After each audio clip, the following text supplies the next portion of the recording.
Welcome to On the Way, a podcast about life. But not just any life, it's about life with Jesus. Why do people follow Jesus, and how do they get started? And what difference does following Jesus make in their lives? Before Christians had a name, they were known as people of the way, people who followed Jesus' teachings. People have been on the way for nearly 2,000 years now. During the podcast, we explore the ways that people become followers of Jesus and why, and what difference following Jesus makes in their lives. On the Way is produced by the Baptist Standard, a donor-supported provider of news, opinion, and resources for living like Jesus. I'm Eric Black, editor of the Baptist Standard. I'm glad you're with us today. We have with us today Reverend Tamiko Jones. She's the executive director of WMU of Texas. It's good to have you with us. I am so glad to be here, Eric. Wonderful. Thank you for the invitation. Oh, you bet. It's always good to talk with you. Same here. Yeah. The focus of our podcast are the two questions: how did you become a follower of Jesus, and what difference does following Jesus make in your life? So, Reverend Jones, how did you become a follower of Jesus? Well, I'll talk about that in just a moment, but I just want to share with you and followers. I appreciate the handle you put on my name, Reverend Jones. Culturally, it's a sign of respect for us, but in this podcast, you can just call me Tamiko. So I greatly appreciate that.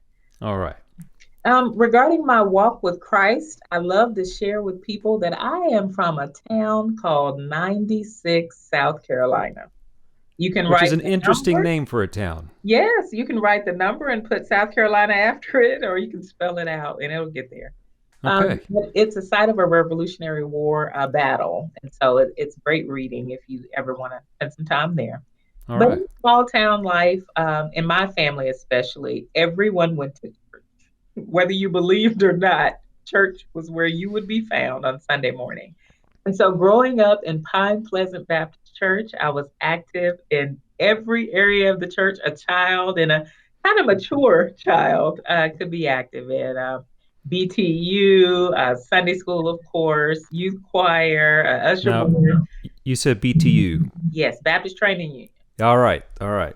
Yes, You so know, on Sundays, that's not around anymore, so there's a lot of people that don't know what that is. yeah, on Yes. Sundays we would do, Bible drill is still around. And so Mm-hmm. that was a part for the youth to participate in. And so, of course, Bible drill every Sunday, preparing for, I want to call them competitions, but, you meet other churches and show what you know. Well, they can get pretty competitive. Well, yeah, they can. Yes, they can. They can. But just growing up in church, knew the Lord from that surface and educational level. But it wasn't until tragedy and grief struck our family, lots of grief in my background. And so I spend quite a bit of time now working with individuals and groups, especially at the church I'm a part of, just walking through grief. Mm. And so it wasn't until then, and then the rigors of college life as a freshman, that I really came to the end of my strength. It was the end of what Tamiko could handle, the end of what Tamiko could do, and had to fall back on, praise God, everything that had been poured into me about the goodness of the Lord and the presence of the Lord, the character of the Lord, and accepted him formally as my Lord and Savior. At the age of 19 at North Carolina A&T State University. Okay. In my dorm room. And so, yes, in my dorm room, I had a praying roommate. God set it up. He knew. And so at that point, I'd come to the end of myself, and I really needed the Lord in various areas, academically, just needed him to walk with me and to guide me in everything. And so that's when I came to really know who Jesus Christ was. What was it about that time, maybe not necessarily going into details, but that drew you to Jesus in that way? Yeah. So leaving home, I was out of state. I was there alone, technically, and really had to be an adult at a point where I wasn't completely sure I was ready to be an adult, Mm. but just faced with those things that freshmen are faced with, making decisions about even just waking up and going to class. Do I need to do that or not? And then if you don't go, what are the repercussions for not going? Right. So just making adult decisions and sometimes becoming overwhelmed with so many choices, um, and then having to be responsible for the choices that are made. And so all of those things kind of led me that way. Prior to that, probably was I in the ninth, 10th grade? My father, my father and my mother were in a terrible car accident. My mom escaped with, minimal injuries, just pretty much cosmetic stuff. But it was a head-on collision my dad was driving. And so he had a dissected aorta. Oh, wow. Yeah. And he Okay. survived. Really? Yes. At one point, he actually was written off as deceased in the emergency room. And because of the small town, of course, we had family that worked at the hospital as well who were in there with him saying, he's still alive. And so at that point, even for my dad, when he went through rehab or what have you, at that point, our family grew closer and our family grew closer to God because God did all of that. And so, all of those things, that's part of the grief and the tragedy, but all of those things added up to that point in January of 1995, where I accepted the Lord as my Savior. Okay. Yeah, Yeah, and that's one of those experiences where for it seems like it can go either way. It can right. either draw us to Christ or it can push us away from Christ. But for you, it drew you to Christ. Right. I see it all. I think the Blackabees, and I believe those are the authors of Experiencing God. Mm-hmm. That crisis of belief, that was that fork in the road for me. Mm. Am I gonna go with what I've been taught all my life or continue to rely on myself and others to get through hardship? And so chose the Lord. Now, what did you go to college for? Okay, so I went to North Carolina A&T for electrical engineering. And so spent 16 years as an electrical engineer, manager, project manager, site lead, and transition manager. And I have to say, just right from the outset, for anybody that might not pick up on this, that electrical engineering is not typically a field that we associate with ministers. Mm-hmm. I'm always fascinated with when somebody comes into ministry from a field like engineering or something like that. So we'll get to that later. But so what drew you to electrical engineering? Well, I'm a STEM kid, All science, right. technology, engineering, and math. Yeah. Pretty smart in those areas, not toot my own horn, but God gifted me in some things. And All so right. it was a natural bent, coming out of school, AP calculus, all of those classes. And just fascinated about the foundation of things and developing new things. And so I did my final internship. My first internship in college was with a company called Schlumberger. Some people will read it and say Slumberger. Okay. Yeah, Schlumberger. And I believe they had a site in Texas, but I was in South Carolina working on digital flow meters. So I believe the site in Texas worked with the oil and gas industry. Yep. That's how Texans would recognize it. Yeah. Yeah. And so I worked for them and then did the second internship with Motorola here in the Dallas Fort Worth area. That's how I ended up in Texas. All right.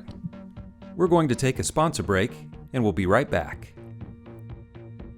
Since 1952, South Texas Children's Home Ministries has focused on healing hearts and sharing hope.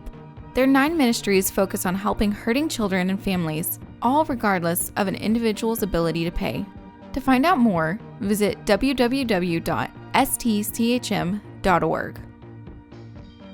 Here you are, you're in college, you've chosen your school intentionally, and you've chosen this field intentionally. What did you see yourself doing? Releasing patents in somebody's lab, creating things. being in the history books as an Ah, inventor, all of okay. that stuff. That's a Yeah. good thought. But God has, I won't even call it a sense of humor. Because it wasn't funny at times, the way he redirected me. Um, but even going into that field and into college, I felt a tug from the Lord regarding ministry. But in my particular church, all of our missions and all of our work for the community, came out of those that had a different vocation. Mm. Okay, it wasn't a ministerial vocation; only the pastor had that. And so that's just the way I was raised in 96, South Carolina. Okay. So I didn't really see it and didn't consider ministry an option at that time. And so, our family did okay, but also coming out of school, I really wanted to be able to afford to take care of myself. And so, the salary didn't hurt either. I But suspect not. Yeah. yeah, but going into engineering, it just seemed like a natural fit. And I won't say that I was running from ministry at that Mm. point, but later on I was. So, Mm. you know, Oh, I want to hear more about that. do you? Of course you do. Yeah. Just being there at the company I worked for, you would begin to ask yourself, well, who's going to lead the lunchtime Bible study? Tamiko's going to lead it. I mean, Okay. things like that, just it wasn't out of the blue. It was inside of me, right? And so I would do all those type of things. Who's going to lead the team prayer after 9/11? Mm. Tamiko's going to do that. So it was in me, and people saw that and they would bring it up all the time. But I would run from that. I was like, no, I'm an engineer. This is what I do.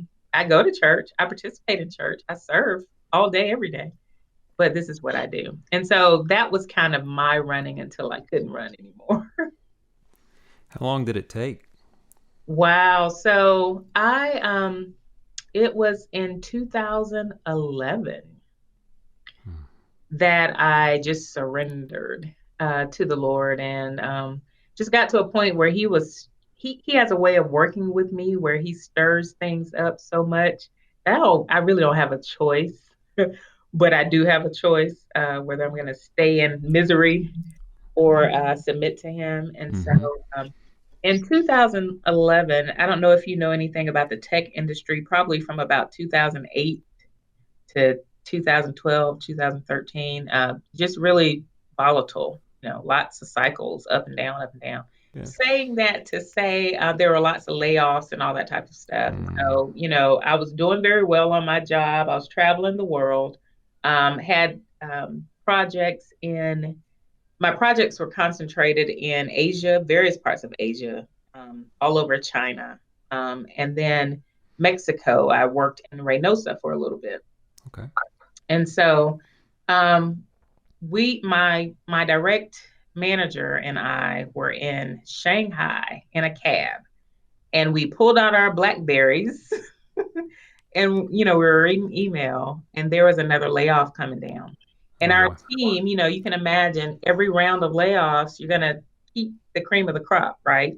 And so at that particular point, everyone left was like a top performer or top employee. And Yeah. so all I said in that cab was, "Can I?" So all I said, we had conversations before, so he knew what this meant. Can I take this package? Because before it was not an option for me. Okay. Guess I was doing Yes. a good job. And so at this point, it became, sure, let's talk about it when we get back to the States. And so we talked about it. I had projects there that needed to be completed in China. And so we talked about it that fall of 2011. And it wasn't until July of 2012 where I took that package and I took that voluntary layoff because I knew God was speaking to me. I didn't know what was next. I didn't have another job lined up. Took the package and left corporate America. And so when I did that, and I love to tell this story, and I'm going to write a book one day because I think it'll help somebody. But when I did that, I took a month just to myself and let my church know, because I was very involved in my church. Let them know that, hey, I'm not going to be around for about a month. I'm going to go and spend some time by myself, me and the Lord. So my brother had some timeshares, and I took some time off to the mountains, and then, just did some other travels alone, me and the Lord, journaled, spent time, and heard clearly from him. The cherry on top was when I went back to Pine Pleasant Baptist Church at the end of that journey. And when I was there were no women ministers, none. And I had been speaking in my hometown, not preaching, speaking on certain occasions. Mm-hmm. So when I walked in the church that Sunday, and this is a new pastor who I don't really know, he says, "Preacher, come on up to the pulpit." Now, that's a thing in the African American church, especially smaller towns and smaller churches. They'll call, if you come in later, they'll call the preacher up to the pulpit. And so I was like, oh, no, not that, not that. And I had not spoken to my pastor yet. And so I did not go up. But after that service, that pastor called me up and he was like, "Now, I know you've been speaking in our town. And so what's going on?" Oh, there were deacons there from when I was a little girl. They were still there. That pastor and those deacons surrounded me, laid hands on me, prayed for me. And then that pastor said, "Now go talk to your pastor." Wow. And so that was the final leg of that journey, the final confirmation I needed from the Lord. But I was still nervous because my current church at the time didn't have women ministers. And I was very ingrained in that church. And so when I returned to Texas, I texted my pastor and I said, you got some time for a meeting? And he said, "Yeah, let's meet at Starbucks." So we did. I'm just nervous because I'm thinking, I'm trying to plan it out even from this point now, right? I'm going to have to leave this church. Don't know where I'm going. God hasn't given me the next step yet, but I have to tell him, and talk to him about this calling. And so we sat and we talked and he smiled and I'm like, what is he smiling about?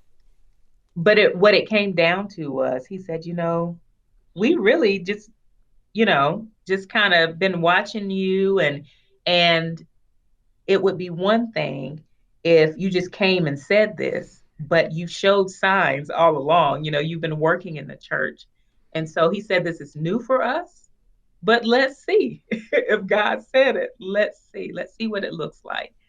And so he allowed me to announce this to the church. I invited my mom, to come out when I did this, because it's the first time in this church, which will be 150 years old this year. Which is incredible. Incredible. Yes. Nobody but God. And so I did that in front of the church. And I know there's naysayers somewhere.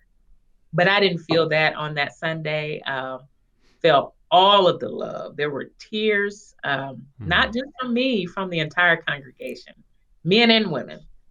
And so we went from there. So that's how I answer my call to ministry. And God, I don't know if he has a sense of humor, but he was probably laughing at me. He was like, it didn't have to be this difficult, but you made it like that. Yeah. Running, yeah. So, yeah. I was going to ask you how your relationship with the Lord factored into this, to the end of your time in corporate America, but you answered that. You took that month away and journaled and prayed. We're going to take a 60-second sponsor break, and we'll be right back. High Ground Advisors has a 90-year history of providing investment management and planned giving solutions to churches, faith-based organizations, and charitably minded individuals dedicated to transforming lives. High Ground is trusted by over 450 nonprofit clients, and we're one of them. High Ground has partnered with Baptist Standard for over 70 years by offering a comprehensive charitable giving and investment solutions model, which includes asset management, planned giving education and development, account support services, real estate and minerals management, and expert legal consultation. High Ground and the Baptist Standard share similar values, such as serving those who are called and dedicated to transforming lives and being a trusted caretaker of legacies. They also value good stewardship, helping those who desire to be good stewards of their financial resources to find creative giving solutions to fulfill that calling. They know what they do to protect, strengthen, and grow our mission is ultimately in service to the gospel. To learn more about how High Ground Advisors can partner with you or your organization, visit their website at highgroundadvisors.org.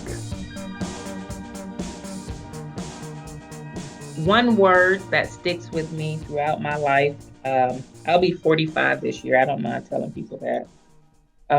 I just turned 45. Well, look at that. See? So, But I don't mind, telling people that. It's a blessing. yeah.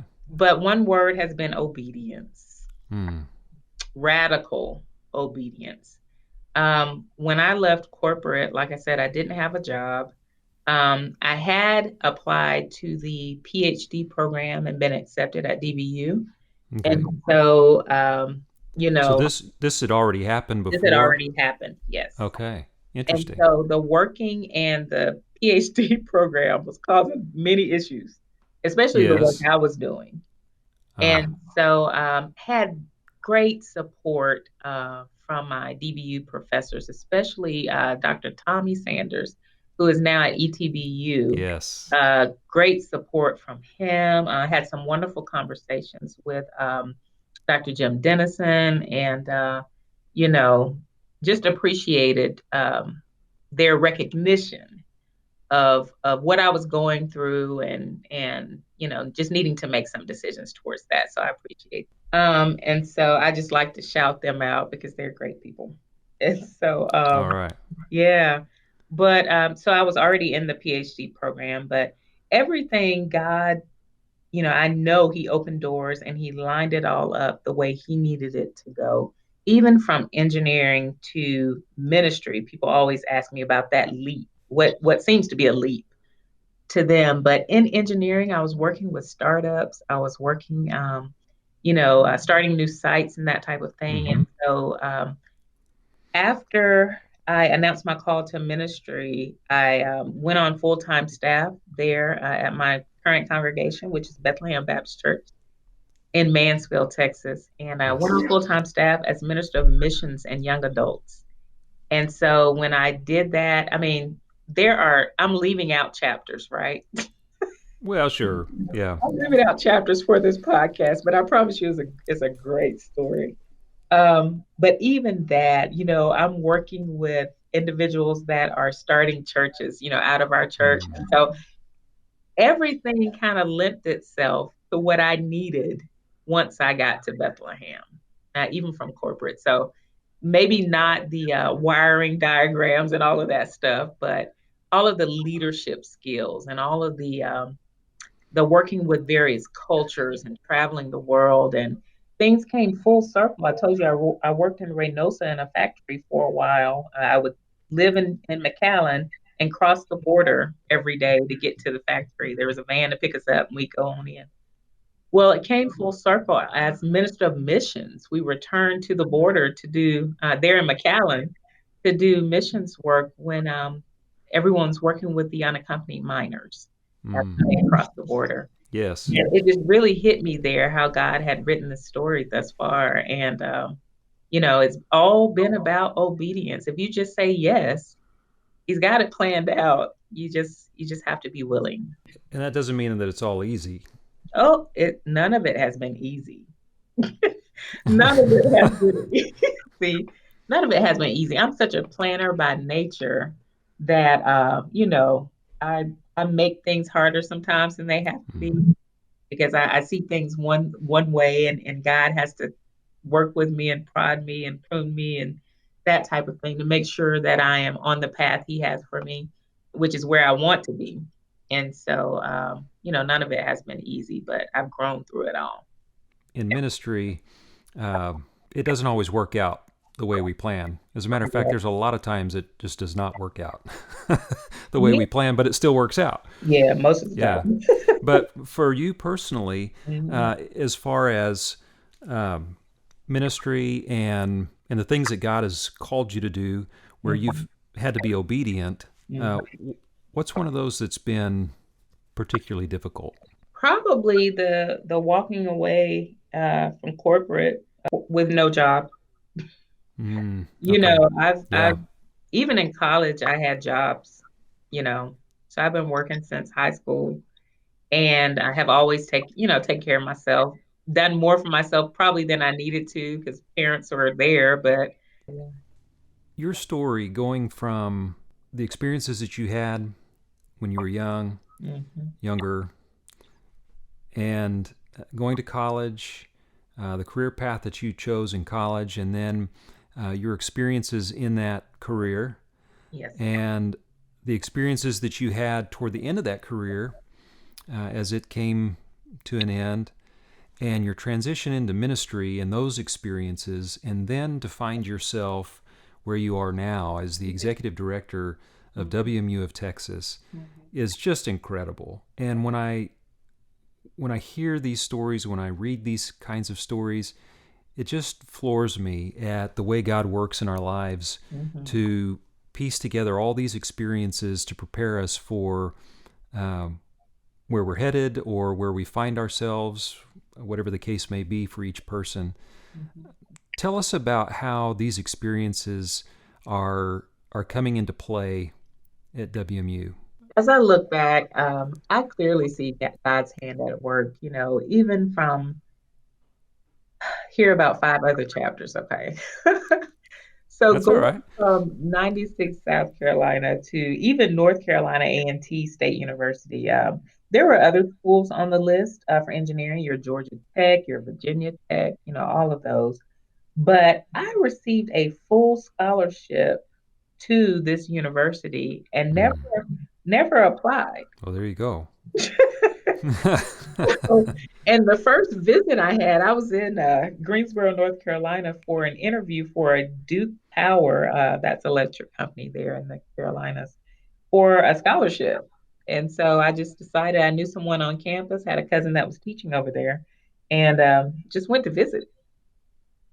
So from that point to getting to Texas, knew nobody there, and doors opened like he just flung the doors open so that I could go work there, intern first, and then before I graduated, I received my job offer for the job in Texas after the summer of my junior year. So I had not finished my senior year yet, but I got the job offer that August. And so, went on other interviews, but decided on this one. And so, just the path from there to where I am now, walking from corporate, gaining all of the thick skin because I was the youngest on my team, the only African American, and the boss. Okay. Yes. So, gaining all of the thick skin and being used to being in company of, well, I'll just say white males. Okay.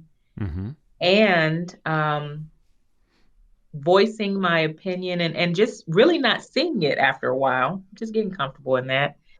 And then going into ministry, it seemed to me a natural progression going that way because of everything that he had led me through. However, when I look at the position I'm in now, first African American to lead this organization, everyone says that, but it's not that. I don't want to say it's that not that big to me, but I think God kept me humble in that, and so I appreciate Him for that. But I needed to come through a full-time position at church in ministry before I could even get to this spot. So God has opened the right doors at the right time and led me through them so that I can grow in the ways that He needs me to grow to be on assignment where He needs me to be. So now in your role as executive director of WMU of Texas, tell us about some of the ministries that you get to bring leadership to. One of our, I don't want to say famous, but well-known ministries across the state and across the U.S. is Christian Women's and Christian Men's Job Corps. Yes. And so, yes. so many people don't connect that to WMU, but it's a That's ministry right. Yeah. It's a ministry of WMU. And so recently, our director for the state, our consultant for the state, passed away, Rebecca Ellison. And it's a void that we have right now, but we are still celebrating her life and her legacy, and know that God has a plan for that too. But with that ministry, women and men participate in programs. We have about 54 sites right now across the state of Texas. They are independent sites. They are certified through the state and through national WMU to be able to call themselves Christian men or Christian women's Job Corps. But they work with individuals who are seeking knowledge, who are seeking skill sets, depending upon what that site is focused on. Yes. So it's been a blessing for us, and I believe a blessing for women and men across the state to be able to participate, not only to gain those things they need to be able to be gainfully employed, but also to gain a community where they have support moving through the phases of life. And so, we're very excited to continue to be a part of that ministry as well. Yes. There are many other things I could keep talking about. I know there are a lot of things. Yes. So if people want more information, they can go to your website. They sure can. WMUTX.org. We're on Facebook as well. All right. Yep. Excellent. Well, Tamiko, I am very glad that you are on the way with Jesus, and that I know you and I get to spend time with you from time to time. Yeah. Right now, we have to do that by Zoom or whatever. Yeah. But I'm so thankful that God has been working in you, and that you have let Him work in you. You enrich my life, and I know that you enrich many people's lives, and I'm glad that WMU has a leader like you. Praise God. Yeah. Praise God. Nobody but Him. That's right. Well, thank you very much for being with us. Well, I thank you for this time just to share, and I hope that if nothing else, people understand that if you know who Christ is, if you walk with Him, He walks with you, and He surely does carry you. And when you come to the end of your strength, He's there. Amen. Just because a person follows Jesus doesn't mean that person is perfect. Following Jesus is a lifetime of growing more like Him. Likewise, while there are followers who are more mature than others, who have spent more time growing close to Jesus than other followers, there are no followers of Jesus who are better than others. If you aren't on the way with Jesus, we invite you to check out the Follow Jesus page on the Baptist Standard website at baptiststandard.com/Follow Jesus to learn more about becoming a follower of Him. If you are on the way with Jesus, we hope that this podcast has encouraged you to grow more like Him. I'm Eric Black, editor of the Baptist Standard, and I'm glad you've been with us today.